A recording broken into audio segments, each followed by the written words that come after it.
Namaste. I'm honored to have the opportunity to speak to all of you today about critical issues affecting half of the population of the world, women and girls. Menstruation is a natural process that affects half of the world's population and yet is stigmatized and ignored. Menstrual equity is not just about providing pads and tampons, but also about addressing the systematic inequalities that prevent people from accessing them. I first learned about period poverty as a child from my mother, who was a gynecologist. Growing up, we talked freely about my period. I was never embarrassed or humiliated. Having my period was normal and natural, but when I traveled with my mother to other parts of India, I learned that wasn't the same case for so many people.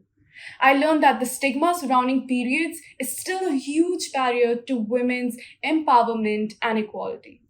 In many countries, menstruation is still considered a taboo subject, and girls and women are ashamed and excluded from their public life during periods.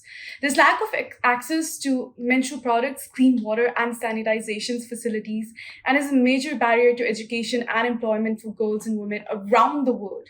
Many women and girls are forced to use unsanitary materials like leaves or even mud to manage their periods, putting them at a risk of infection and disease, which can even lead to death. Period poverty is a term used to describe the lack of access to menstrual products, education, and support.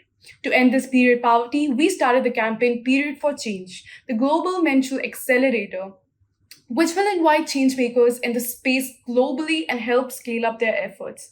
To tackle the problem, we need sustainable response by private industry, NGO projects and commitments, government distribution schemes, social enterprise, and the implementation of the far-reaching awareness and advocacy campaigns. To end period poverty, we really need to address the root cause of inequality, including poverty, discrimination, and lack of education. Another way by promoting education and awareness about menstruation is including and teaching boys and men about the importance of menstrual health. Education and awareness are the key breaking the silence and stigma around menstruation. By talking openly about periods, we can help to normalize them and reduce the shame and embarrassment that many people feel.